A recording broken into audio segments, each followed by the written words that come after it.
What are the Beats headphones of your hobby? What makes you cringe to see others flexing? Cabalist tents are seen the same as Walmart tents in the eyes of avid outdoor enthusiasts. If you're learning to play a string instrument, like violin, or your kid is learning to play one, please, for the love of all that is holy, don't buy anything that's any color other than wood, unless you're spending a lot of money on a carbon fiber instrument, which is totally unnecessary for most players. You're probably buying a piece of junk. You'll think it looks cool, but it won't stay in tune. It will be difficult to play, and it won't sound good. Buy it to put on your wall as a decoration, but don't try to make music with it. Edit. 1. RIP my inbox. 2. Yes, guitars and ukuleles can be an exception. When I said like violin, I should have said violin, viola, cello, bass. 3. Clarification. Instruments that come in fun colors tend to be made of inferior materials and have inferior construction. Here is a good explanation on how to spot a VSO, or violin-shaped object. Yes, even instruments that look like wood can be a hunk of junk. Generally, if the price looks too good to be true, it is. 4. Your best bet when purchasing an instrument is to ask a music teacher first. They went to school to know about this, and if they're a good music teacher, they care about your success. They will point you in the right direction. If you're looking at instruments at a pawn shop, check the return policy. I have purchased pawn shop instruments and then taken them to my repair guide to check value versus repair costs, and returned a few. Occasionally the pawn shops will have a good one. Finally, if cost is a concern, as it is for most people, talk to your teacher about options. Many music stores offer rent-to-own programs. Many schools offer free or low-cost rentals on decent instruments for students. There are even scholarship programs and contests to purchase instruments for students that they can take with them when they graduate. 5. Others in this thread have mentioned brands to avoid. I won't do that because teachers have been sued into oblivion for doing so, and I'm a little paranoid, but you can read the rest of the thread. Edit 2. I will never tell a kid or their parents directly that they bought a piece of crap. I try really hard to prevent them from buying VSOs in the first place. But if a kid comes in with a purple violin and they're really excited about it, and I know that their parents had to work overtime before Christmas to get $100 to buy it, I'll usually rent them a school instrument because we can waive the rental fee for a kid who already owns an instrument. Then I'll say, why don't you keep that one at home so nobody is tempted to steal it? Because it looks really cool, you can use this instrument at school. It's my policy not to allow instruments that stand out on stage for contests, so they use school instruments for that too. Or, I'll explain that you can outgrow instrument quality, and I'll rent my really hard workers and good players a nice school instrument because you got so good that you need a better instrument. It avoids a lot of hurt feelings when kids and parents are proud of their VSO. Firefighter here. Any of those I fight what you fear type hero worship shirts are super cringe worthy in our field. Fancy DSLR cameras they have no idea how to use. They spend thousands on full frame cameras and fancy lenses, but shoot JPEGs in auto mode that they print at the Target photo kiosk. I just got this sick Alienware gaming laptop for $2,200. Live Target fishing lures. Most fish strike a lure based on noise and movement, not the strikingly realistic details on your superior expensive fancy lure. These ducking shoes, it doesn't have to cost that much to look poor. I'm into archery, and when people new to the sport walk in with $125,000 compound bows they can't even shoot correctly, learn how to ride a bike before you ride backwards on a unicycle, if you know what I mean. Edit. I'm getting some replies about people interested in archery. I highly recommend checking out our archery. It's a pretty helpful community for beginners and they can answer most of your questions. Rosetta Stone. The most ineffective thing you can buy for several hundreds of dollars. You can learn more through free materials like Duolingo, Mango, or Memrise, or websites like Language Transfer or Say Something In. Want to pay a little more? italki, Busuu, Babbel. Not afraid to invest some money for big quality? Michelle Thomas. Edit. Dang. This picked up. I feel like I want to give one more important piece of advice. All language courses do have some merit, and overall, the best language course is whichever course you finish. Want to see me make a course for Uzbek? Join me at our language. Languages in general, language learning. I don't know if it is 100% the same, but shooting sleeves on guys while playing basketball. If you wear a sleeve, people are going to assume one of two things. 1. You are good, if you already look athletic. 2. You think you are good but aren't, and you are going to act douchy and get way too into it. And edit. You guys, of course there are exceptions. I don't need 40 comments about how you are one of them or about how ignorant I am. I am going to make an assumption and then I'm going to stop giving it after like 5 seconds.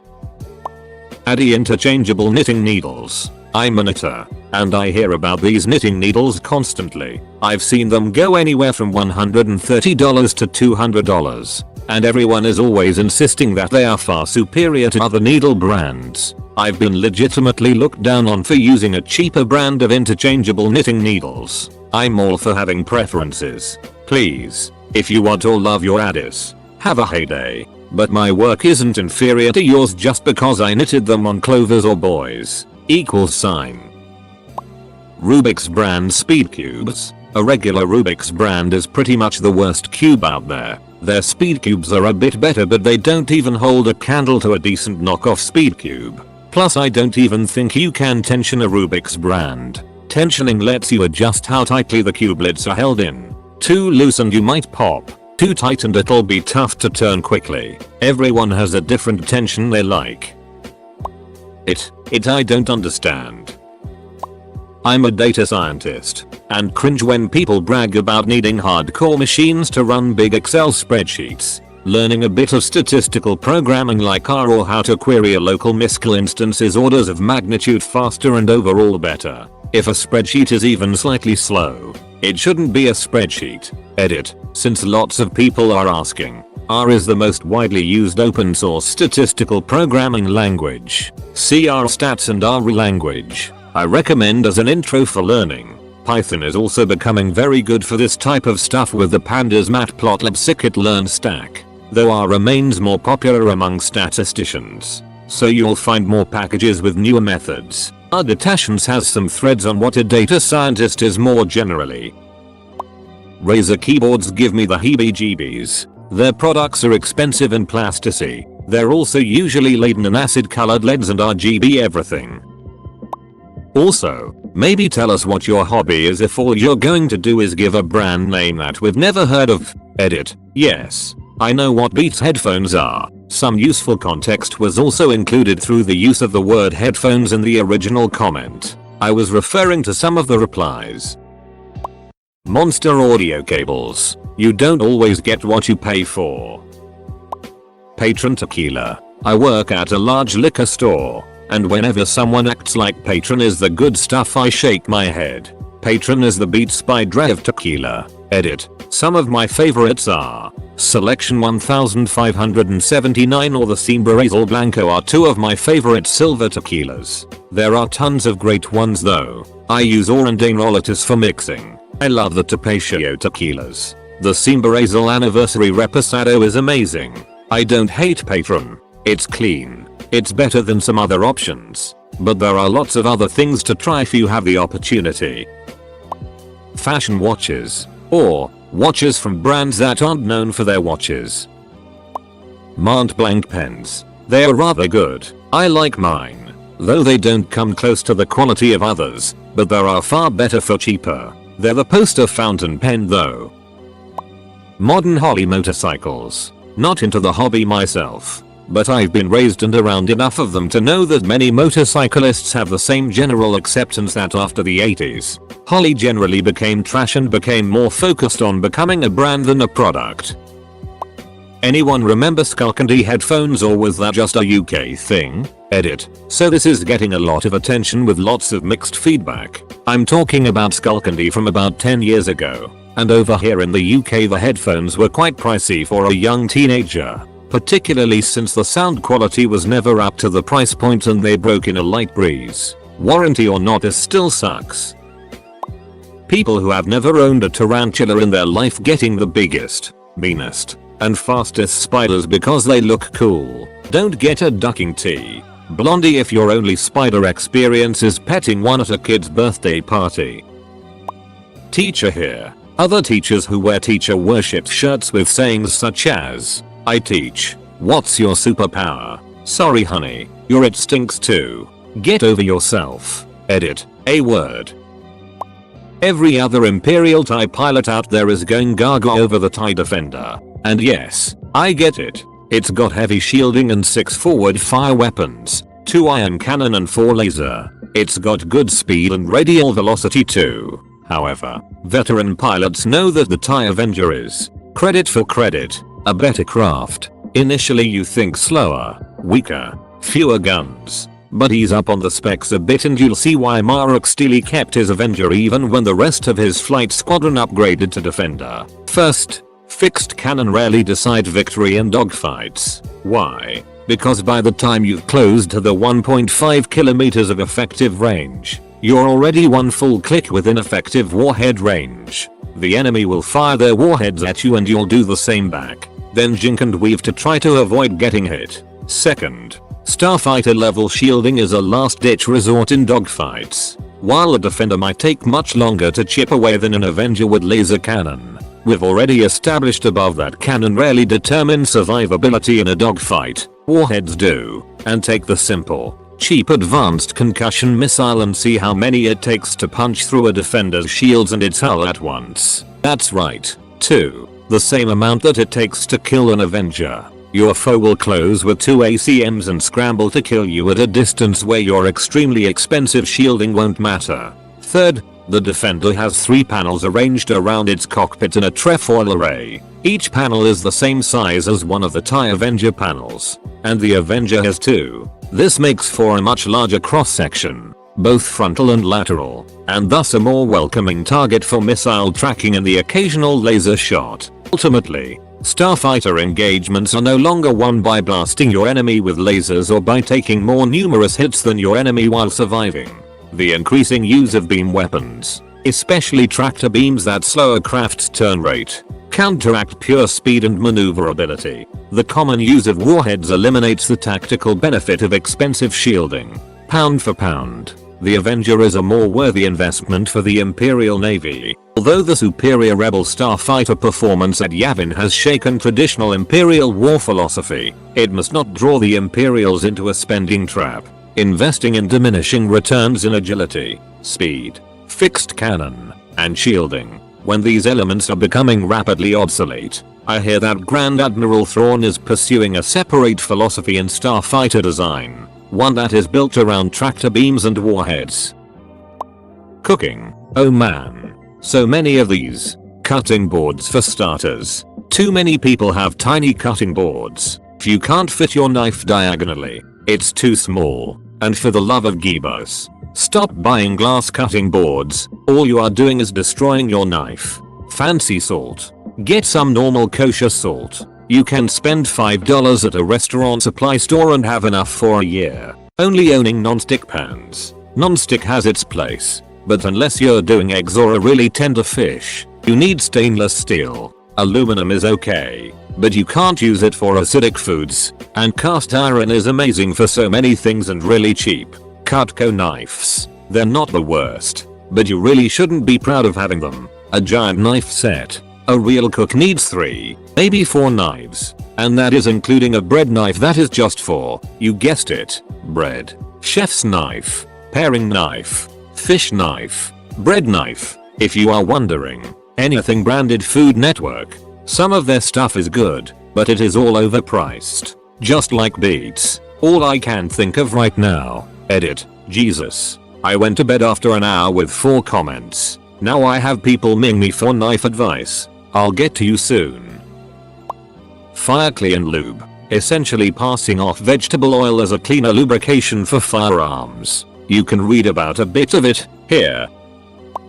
Ghillie suits in airsoft. I know you want to look like a badass SEAL operator or something, but you're just going to overheat out there in the sun and you don't really ever have the opportunity to really use it for sniping. Just stick with BDUs like the rest of us and save yourself the money. Edit. Holy hell, this blew up overnight.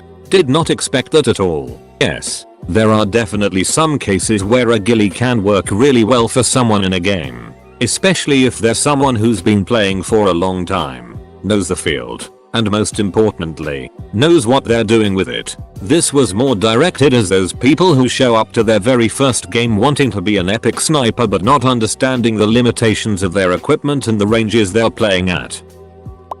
Secret rare ultra balls from the Pokemon TCG. Not that I have anything against Settlers of Catan, but it is kind of annoying when people say they're intense board gamers because they've played multiple rounds of Settlers, or because they have more than one expansion. I'm glad you're trying new games, man, but you're really not that intense. Edit. Seems like a good time to rep one of my faux subs are board games. Check them out to get started in other board games. Edit 2. Actually, you know what? Here are some great games you can try if you want to get into board games. Codenames. Fantastic party game. Everyone I've played with loves this game. Dominion. Great deck builder. Tons of strategy and growth. 7 Wonders. Interesting drafting mechanic that really makes you feel involved with everyone in the game. Battlestar Galactica. Lying. Traitors. Deceit and execution. What's not to love? Power Grid. Got any accountants? They'll love this math and optimization intensive game. Agricola. One of the best worker placement games in the genre. A true Euro game. This is going to sound stupid, but colored handcuffs. They are not insanely expensive, but we have had a huge fad of officers buying colored handcuffs, and I do security, and wearing like 3 or 4 or 8 pairs of handcuffs on one belt. It drives me ducking crazy. Wayne Goss brushes. First he tried making a big deal about makeup brushes being too expensive and wanting to do a quality line but at affordable rates. My ass $215 brush set is affordable. Better quality lines for less. And far superior for slightly more. Like Hakuhodo. Stance it. Usually nice cars sacrificed so the owner can crawl and scrape over speed bumps at an angle. Reddit as diverse as duck. Vanities. They're not awful, but they're really overpriced. And their sales strategies are a pain in the ass. Oops, I poured too much in the bag. Is that alright? Honestly, Harley-Davidson motorcycles. Based on the obscene cost, they are incredibly underpowered and have always been quite behind the competition for technological improvements. And a lot of the riders are posers. I feel this very well matches beats. Overpriced, underperforming, and, most of the time, used by posers. I've gotten in fights before over Leon Paul fencing equipment. Outrageously expensive equipment that I have never found to be any better than much cheaper domestic vendors like Absolute Fencing. I mean, I've known plenty of incredible fencers with Leon Paul gear that suits them just fine. But if you go to a tournament and see some low skill maximum aggression jackass walking around like he owns the place, I can guarantee you he'll be decked out in Leon Paul. Graphic designer here. Almost any holistic or natural health shop uses Papyrus as their logo's font. What a terrible font. I play hockey. Tinted visors. If a guy has a tinted visor, don't plan on him coming off the ice for a shift change or passing the puck at all. Custom barrels bells on clarinets. They really aren't doing much different for you, other than looking visually striking. Edit. Since enough people are talking about this, any change your special barrel is giving you can equally be achieved by adjusting your embouchure and or technique. You're relying on a crutch. Kink. 50 Shades of Grey brand anything. It's all garbage from the $20 ruler to their itty pleather floggers. One can get any amount of great gear with the slightest Google for a fraction of the price. They are simply riding off the name of a horrid franchise that has public recognition. Guitar. Most lines 6 amps. They're not necessarily overpriced as they tend to have a lot of bells and whistles. But most of those bells and whistles suck asshole. Wide range of sounds. But they're all half rate. They lure in newbies who can't settle on a particular style of amp, so they sell them on the buttload of subpar features. That said, some of their nicer, more expensive hybrid amps can sound decent, but they're still gimmicky. Oh, and the ducking. Gibson robot guitar. What an overpriced gimmick that thing was. I feel this is a good thread to advertise our Buy It for Life.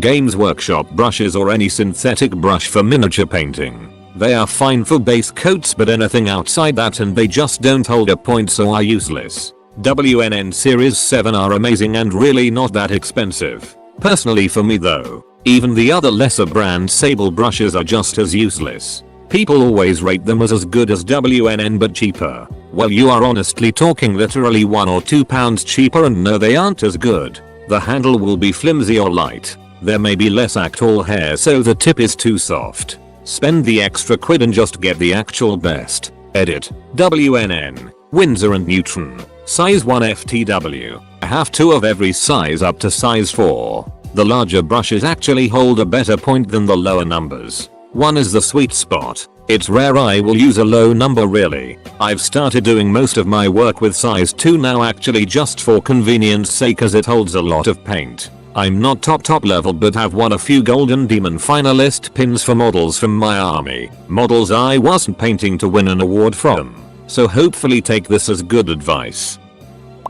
Unfortunately for me, Beats headphones are the Beats headphones of my hobby job. I'm really tired of seeing people use them in their homes, on the streets, and most importantly, any studio setting. I get ridiculously infuriated by it. I'm getting angry just thinking about it right now. Edit. Guys, come on. I'm really not that angry about it. At the end of the day, use what makes you happy, what you like.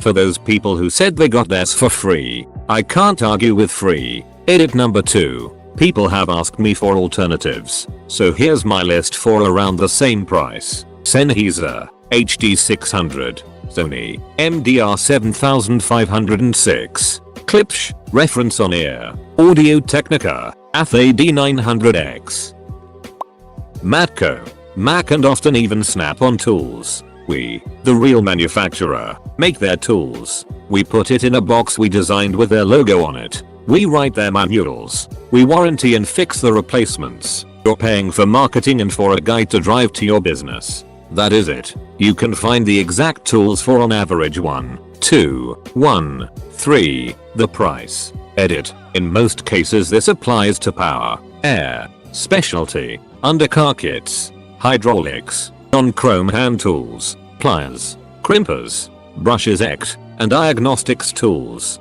Hardline, outside many impact socket options, is largely made in-house by, for example, Williams and Armstrong. Boutique instrument effects pedals. You're paying extra for hand-wired equipment with unique paint jobs. A $500 tuba screamer knockoff is going to sound just like a $100 tuba screamer, but you get to brag to your friends that your 20th pedal on your board is a different shade of green. Ducking penny boards. I cringe at the sight of people considering themselves hardcore into longboarding but more grab a penny board and try to ride them downhill without any sort of protection. I knew a guy in college who had 7 different penny boards, 1 for every day of the week. Edit. Since there are posts asking for a solid alternative, there are tons of boards that beat the penny, but to echo the words of a majority of our longboarding, go for the land-I-atched stingy, cheap, versatile, and outstanding quality all around. If that still doesn't fit your bill style, go for a customized street deck that does suit you. For table tennis players, I'm sure there are at least 11 of us. Tenergy. All of the Tenergy. Professional pilot here, and while not a hobby, it makes me cringe to see student pilots wearing 4-bar epaulets. I think you get the right to wear 4 bars as captain with thousands of hours of experience flying hundreds of people around. Not flying yourself around in a Cessna 172 there Maverick. Free Pornhub is just as good as your fancy premium Pornhub.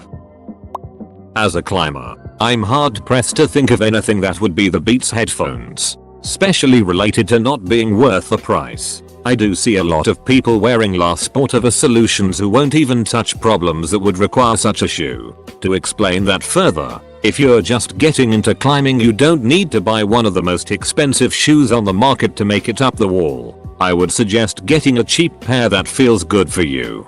Climb the crap out of them. You're going to destroy them, and then buy that shoe again. Destroy it again. And then maybe you can start thinking about upgrades. This is because until you get some technique, you're not using the shoe properly and burning through the rubber too quickly. As a gearhead, Sparko or Pilote racing shoes for track days. I get that there are benefits to the shoes, but they're not really any better than your normal shoes. It just makes me think that here is a person I'll have to watch out for because they probably aren't as skilled as they think they are.